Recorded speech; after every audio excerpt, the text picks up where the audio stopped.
this is gonna live in the book that the next beauty historian writes about beauty history. This is gonna be so beautiful. It's got no blurring. feathering. Oh wow. It's a gel, oil and cream. It's very Japanese. I was like, but it feels Italian, and I'm like, it doesn't feel like Japan. The text more Japanese, Yeah. but it's made in Italy. This bullet is beautiful. Even use the other side of your bullet to do your lip line if you want to. Absolutely, that's exactly what I did. It's so beautiful. It feels so unique. And I was looking at it, I was like, you have silicone first, you have this ester, that C-12-13. I love that in my foundations too, because it's the gel. If it's a full pale vinyl lip, You're gonna use it once in a while. never gonna get through it. So Right. I was like, what's my every? Oh my god, the train's moving. Moving. Why am I surprised? Okay, so I was like, what formula to put in first? It's a nice one to kind of start with because it's an everyday lipstick. You can see the sheen with the gel, and you're not gonna get bleeding with this style of a I formula. looked at my vintage collection when I was thinking about this, and I was looking at all my like favorite pieces. And I'm like, You want to keep them these forever. are just so futuristic, even today. Isn't it crazy that something made 100 years ago is wildly modern? So It's old is new again. sustainable. So then I looked at all my pieces and was like, okay, I like that about that one. I like this about this one. This mechanism is really interesting. And it was the best of that. When did you The ring. start the collection? I started my vintage collection in 1991. Wow. My actual refill, that's the thing that's taken the most time. It's to be honest. hard. It's really hard to do that. No monomaterial,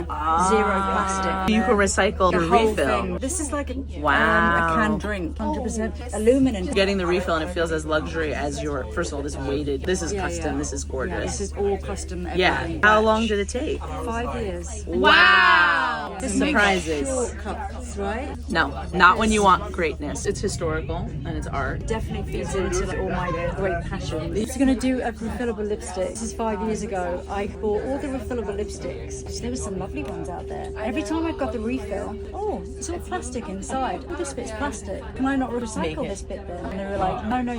And I was like, I don't understand because I've got an amazing vintage collection and everything is sustainable and recyclable. And the lipsticks still look as modern today as they did 100 years ago. So why have we gone backwards? Because they're cheaper. It's a refillable lipstick, and why is this plastic? Why would we not want it to be sustainable Why and is it got? recyclable? So I'm like, I'm sorry, it's disingenuous. So I thought, okay, what I want to do is make 100% aluminium, unique, starting from scratch components. So I looked at my vintage collection, I chose 10 of my favorites. So I went to a designer, this guy in Paris, Sebastian. He was like, okay, you now need to take to an engineer. This was almost impossible to make.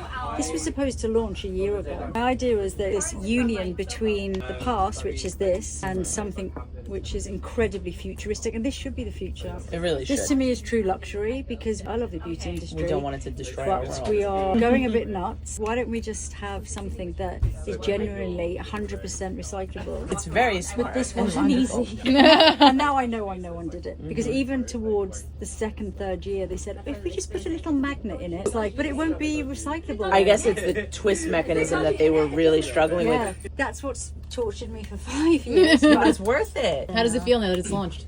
I think this is all a dream. I'm going to wake up in a minute. I know that you got this lipstick breakdown from Lisa. I mean, it's Alexis. amazing.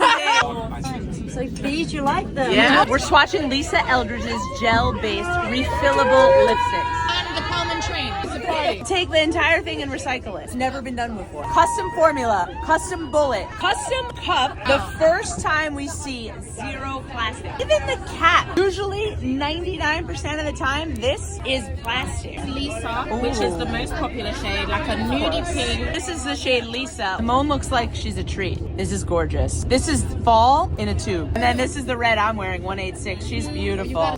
Ribbon. This is 183, so this is gonna be a step up from Lisa, right? More brown, less pink. This is gorgeous. Give me all that yummy blending. There are so few true corals on the market that hit. She's a fan favorite. I bet you every person that's been on this train that's not us is gonna want this shade. Audrey and Lisa have been popping. That makes sense. So pretty. This is a shade down from Lisa. Rami, and then Medici. Let's practice our English accent. Go ahead. do it. Go. We all need a Medici. That was pretty good. Darling, show me Medici. Medici takes us in between Lisa and Rami. She really nailed the pinks for everybody, huh? Everything anybody would want. I made my list. This, and this, and this. These are the ones I would gravitate towards. It's really pretty. Go, Lisa Eldridge.